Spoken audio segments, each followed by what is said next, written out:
Right now, we're meeting up with the #1 DJ in the world, a guy I've had an opportunity to interview several times before. Happy to meet up with you again, Armin van Buuren. How are you, my friend? I'm very well, thank you. Welcome to the program. Yeah, thank you. #1 again for the 5th time, right? Yeah, 5th time. Again, last year, 2012, got it again. Totally unexpected, but I'm really happy about it. So, I'm sure you're very excited, like you say, but what do you do to, get up there to the top? Like, if somebody were to ask you, what should I do to try to become #1, what would your advice be? I think the most important thing is to ask yourself, what can you bring to the table to entertain people? And I think the focus should always be, the music, the fans, and your performance, not anything else. If you're in this industry for the wrong reasons, fame or money or alcohol for that matter, I think then you won't get really far. I think it's always about following your heart, doing something that you feel is right, doing it from the heart, and anything you do, if it's your gigs or your music or anything. And also, I think one point is really important to stress. I never wake up thinking like, okay, how can I be #1 again next year? That's never the main focus. As weird as that may sound, being voted 5 times, because if you're only focused on being the most popular or the best or whatever, you can get sidetracked. If you focus on music, however, and doing something from the heart, you're more likely to do something that's real. Yeah. It's kind of hard to explain, but that's what I've always done. I wake up in the morning thinking, hey, Trevor Guthrie is coming over to finish this track, or Miri Ben Ari is going to work on my next track. An amazing violinist who won several Grammys, and now she's going to be in the studio to work on a track. So that's what excites me, and not so much the #1 position or anything. Right. Well, you certainly make some great music. You have a brand new album out called Intense, and that it is. And on that song, how do you pronounce the violinist's name again? I think Miri Ben Ari. Miri Ben Ari, okay. Yeah. She plays beautiful on that song. That is a very intense song. I bet that goes over great when you play that live. It's usually an opening track for my sets, and it does really well. It's the idea behind the song was to get to go to different styles, but always coming back to trance. So the song basically is a trance song, but it has influences from house music and classical music, even a little hint of dubstep, changing the tempos and everything, but always in the end coming back. So, and I wanted to capture that feeling in an 8-minute song, something intense, a journey of several things. Well, you did a good job on that, and I'm sure it also helps to have a successful radio show. You're up to 600 programs now with A State of Trance, and you celebrated that at Madison Square Garden in New York. So tell us about that. How was that? It was amazing. Madison Square Garden, for many people, is known as the world's most popular venue. It's right in the middle of Manhattan in New York City. So it's a very special location for me personally. And yeah, I don't think there was ever a Dutch guy to sell it out. So that felt pretty special. And we were doing a live radio show from the garden, which was pretty unique, because I don't think that ever happened. A radio show actually being played at the garden for a sold-out venue, and it's a bit weird because it's a seated venue.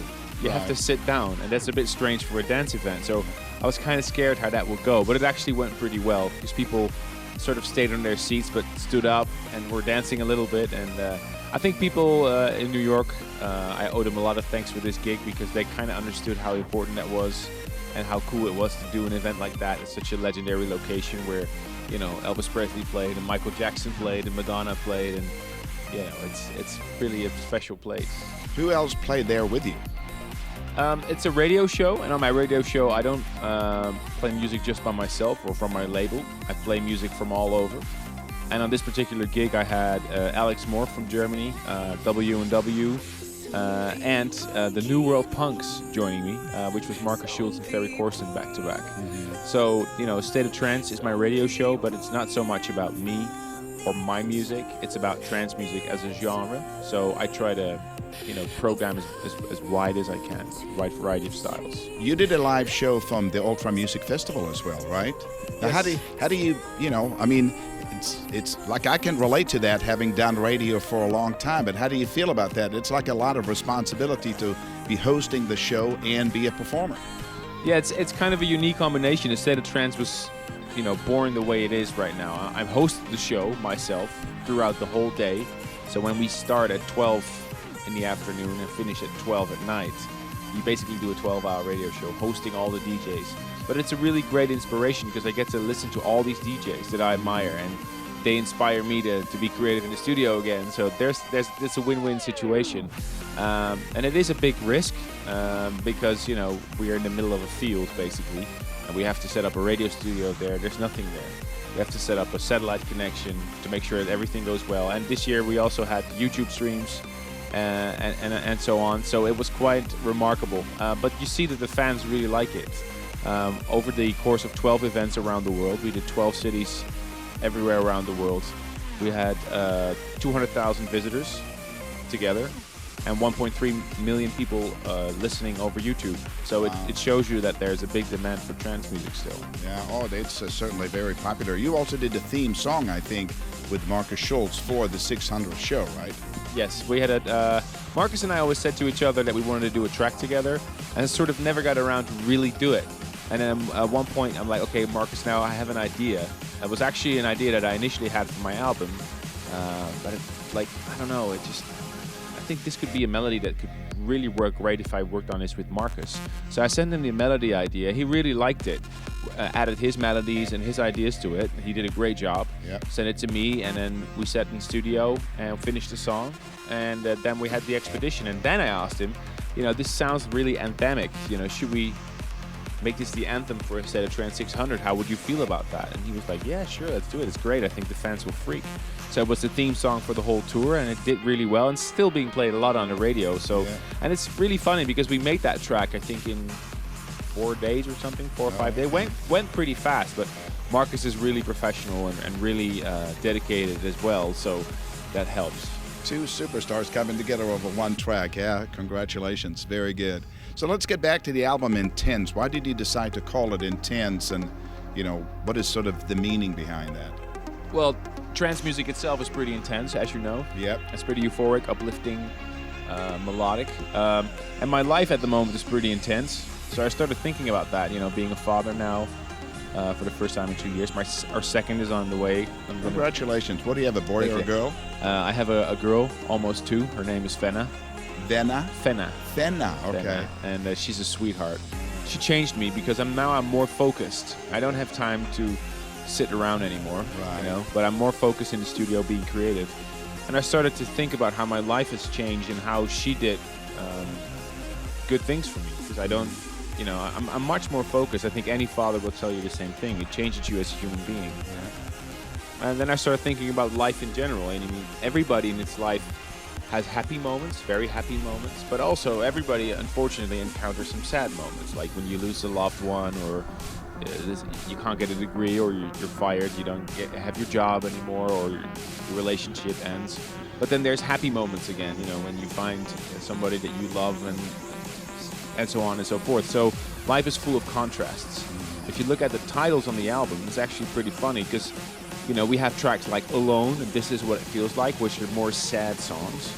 It's about sad moments in life. But then there's happy songs like Won't Let You Go and Beautiful Life.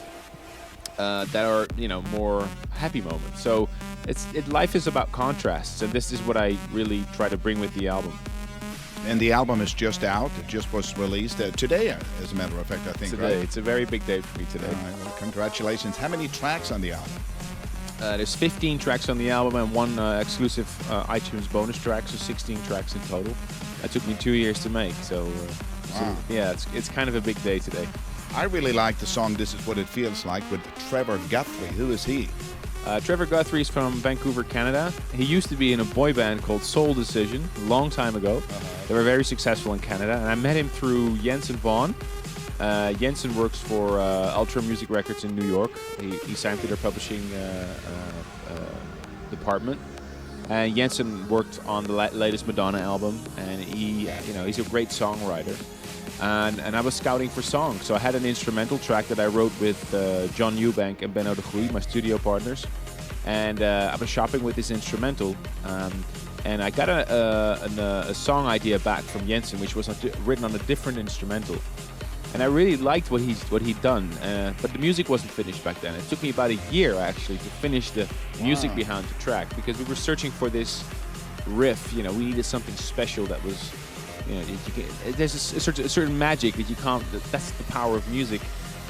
You can plan everything, but there's a certain magic in a good track, I think, that happened with that track totally. So where I sent it back and forth with Jensen and Trevor, and then I met up with them in Vancouver. I think it's almost more than a year ago when I saw them for the first time, and I clicked with Trevor instantly, you know, and now we're good friends. Okay. We already did some spectacular gigs together, so I'm really proud the song is doing so well.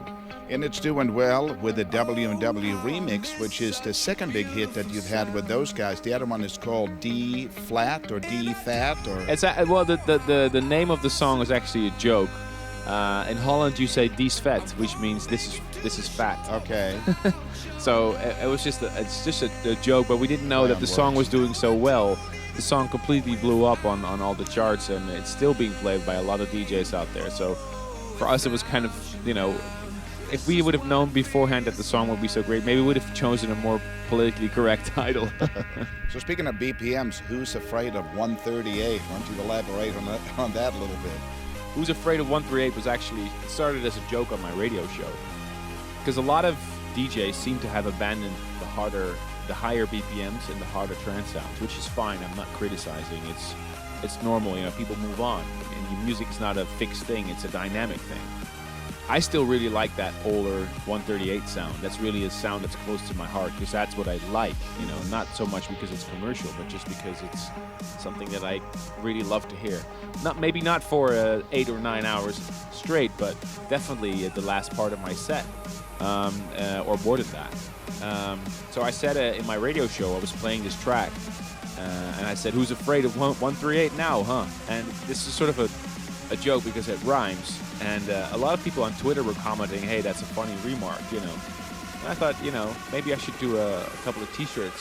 So I went to Armada. I told them I deposited it as a brand, and I made some T-shirts, and they were instantly sold out. So it became this thing. And then we were preparing a State of Trance 600 in Den Bosch, one of the Big 12 shows. And I told the organization, I said, well, you know, last year we had all the colors. Every arena had a different color: state of blue, state of pink, state of green. We had a stage dedicated to only female DJs. This year I want to do something different. I want to have a stage called Who's Afraid of 138 and only have the harder trance sound to see if those fans are real. You know, it was a test. I said I want to see if that room fills up, and if the fans of that harder sound are really there. You know, are they going to be there? So I was teasing the listeners on my radio show a little bit, say, okay guys, come on now. You guys on Twitter, you always have like this big mouth that you love this uplifting sound. Come and show me if you really like this. And to my big surprise, it was the best listened to stream, because we streamed all the 5 areas in Den Bosch, and everybody could listen to each arena. And that was the number one and the best visited room. So it shows you that there's still a lot of demand for that sound, and it's something that I am really happy about. And also the guys that are playing that sound are just amazing, and they were so happy. They all came to me and said, "Oh, we're so happy that you're supporting this sound." So, but for me, it's a sub sound within trance. For me, trance is not just 138. It's anything from the guys I just mentioned, you know, Orionius and Andrea, all those new guys. Omnia is also doing great. The Blizzard, the Mine and Shane. The list goes on. And the 138 sound. So trance for me that's to answer your question, is very, very, very bright right now. Yeah, very good. And when you do a long set, you really start out, like I think, in the low 120s and work your way all the way up to like 140. I like the variety in trance, and if you listen to my older sets, 2003, 2004, when we met each other for the first time, long time ago. I know, that's like 10 years ago now, Armin. Yeah, I know. It's pretty scary. In another hotel lobby here in Los Angeles. Yeah, I know. And I was doing that the same. I remember playing all the tracks from James Holden and, you know, Petter and Border Community, and then all the way up from the classic Gabriel and Dresden sound, all the way up to harder trance stuff. So I've always played that. Yeah. It's always been trance for me. I've never I've never been a prisoner of my own style. You know, I so appreciate talking to you here. I wanted to quickly get back to your album Intense a little bit and tell us about the different performers that are on the album, the different guests that you have, because they are also performing with you here in Los Angeles tonight, right? Tonight is a very special night. It's the first time I'm going to play the album live. In 2 years that we've been working on the album. And I wanted to bring it to Los Angeles because I know New York and Los Angeles have my biggest fan bases around the world, and I can see that now with YouTube streams and everything. So I can see where my fans are in the world, and I know that they're here in LA. So I wanted to do something special for my fans here, especially on the day of release. So tonight is going to be the big test. The Palladium was sold out, I think, in 30 seconds. And we're going to bring something special to the table. For the first time, I'm going to perform with Lauren Evans, Laura Jensen, Trevor Guthrie. I already performed with him. He's going to be there too tonight. And a couple of other surprise acts that we have tonight, just to celebrate the release of the album. And I have to be honest with you, it's a test.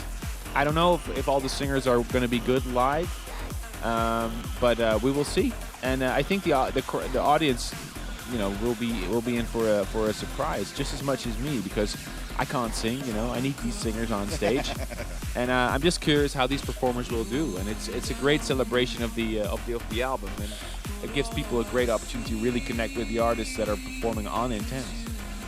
So you do many things. You're the #1 DJ in the world. You travel. You just put out a new album. You engage all these different singers, but you're also a record company guy. Like your Armada business is no joke. It's serious. How many labels are you responsible for? I think with Armada right now, we hold about 21 labels, but we sort of stopped it there. We don't want to do too many labels. And I also want to say that Armada has completely changed from the first time that we spoke about my label. The first time that we set up Armada, it was me and Michael, and I remember when we pressed our first vinyl, and we were very excited about it. But ever since then, 2005, I decided to step down from the board of directors. No more a salary for me. Okay. Because I was talking with employees about how many days off they would have a year, or how many benefits they would get here, this and that, and that was just not something that I should be doing. I should be focusing on music, my radio show, my DJ gigs. I think that's enough, and my family, of course. Yes. We made the conscious decision to make Michael, my business partner, the managing director, and also to find a really good team of people around us that could help us to build Armada from where it was to now. But the big guy from Ford, General Motors, once said, "The only constant is change," and that goes for Armada as well. We're a different company now. We're a very healthy company. We're much more structured than we used to be. Much more focused on the things that we really want to do. We want to work with positive people, artists that are inspiring us. It's not necessarily about success per se. Not each track has to sell very well in order for you to be signed to Armada. But it's more like we need to feel you. We need to feel what you're doing. There needs to be a big plan, and we need to be able to market it and to really promote it to the right audience. So you mentioned a lot of upcoming young producers from all over the world. If somebody feels that, hey, I've got the track, I want it to come out on Armada, how do they go about that? Well, you can send it to me, Armin at thesettatrance.com, or just try and visit me at a gig or something, give me a CD, because I do still listen to demos a lot. I love music. I love discovering new talent. But also you can send it to our A&R team now. We have a big team of, I think about 5 or 6 people now in the office that handle all the A&R for all the labels. And of course I can still, put up the flag and say we signed this track, no discussion. But I've never done that.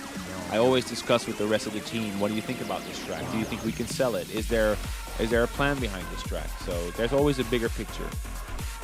So I'm sure that you remember going to the record store back in the day, flipping through the vinyl. What is the equivalent today, and how much time do you spend listening to new music other than maybe demos that are being sent to you? I have a weekly radio show, as we just discussed, and that forces me every week to go through new music. So every week I get a ton of promos. I have Ruben de Ronde at Armada, who helps me with downloading and setting up specials. If an artist has an album coming out, I'd always love to check it out.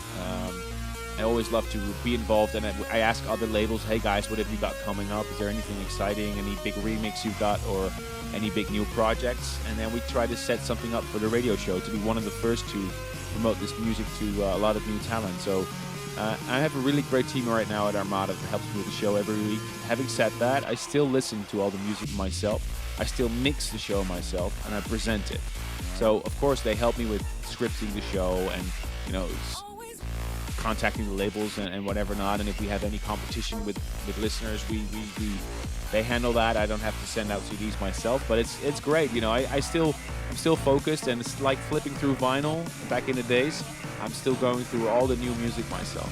So a lot of successful DJs come from your country, Holland. Why do you think that is, that there are so many big-name DJs from Holland? Because we have a special secret that we can't tell you. There's something in the cheese, something right? in the cheese.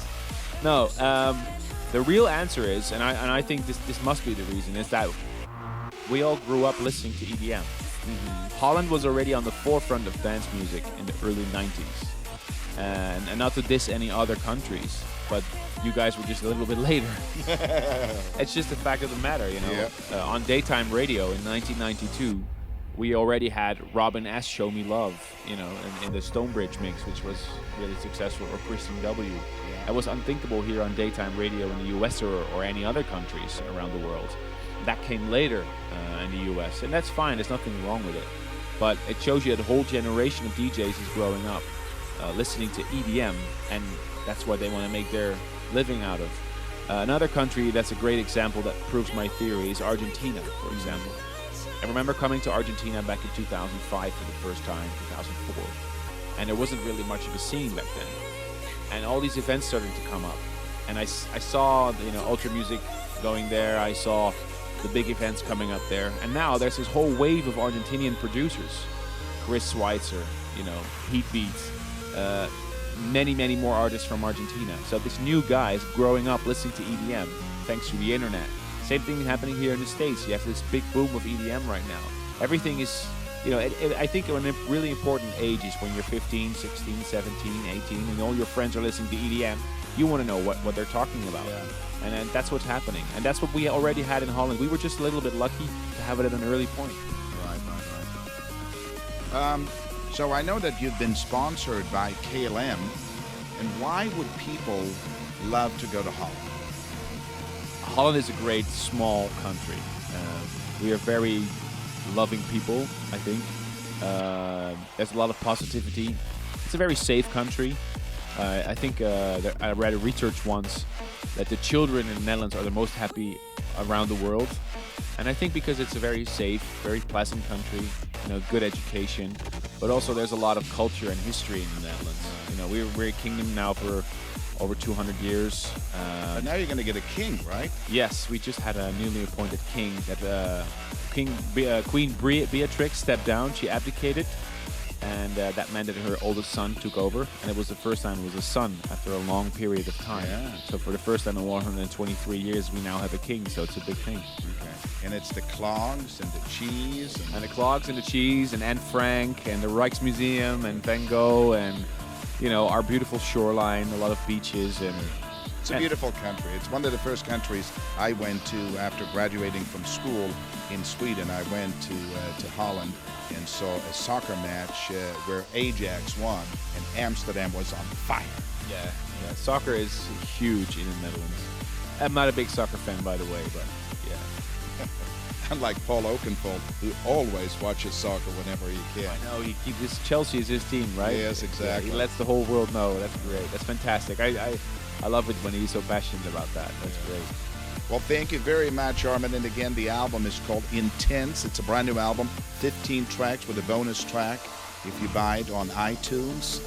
And look out for more radio shows to come, a new one every week. And I'm sure you're already planning for the big 650. What can you tell us about that? What's in the future for Armin van Buuren? Well, first of all, the Armin Only shows. I'm going to do another Armin Only Intense show around the world. Actually, tonight's sort of a little preparation for that because a lot of the artists are here for the first time doing the songs live. But with Armin Only, I'm the only DJ. And tonight there's another guy playing as well. So that's the big difference. But we're going to go to big arenas around the world and present the tracks to the audience. And I'm really, really excited about that. So that's one of the focus. The second thing is, of course, the State of Trance, the radio show. We just had a big evaluation meeting about the State of Trance 600. That was a big success. So we're already making plans for 650 and, in fact, 700. Seems far away, but time goes so fast, as you know. And the third big focus will be the second child that we're expecting, for which I'm really, really excited. You know, being a father has made me a very happy man. It's one of the best decisions I've ever made in my life. Yes, absolutely. I agree with that. Funnily enough, my daughter's name is Jenna. Yours is Fenna. Yeah, that's only one letter difference. Right, Yeah. exactly. Okay, well, thank you again, Armin van Buuren. You are the man. Congratulations on Intense, and thank you for being part of the program. Thank you, and thank you so much for supporting the music. And I'm really excited to be talking with you here again. And I hope to speak to you in 20 years from now on this couch again in LA. All right, I hope so too. Let's make it a deal, Armin. Thanks.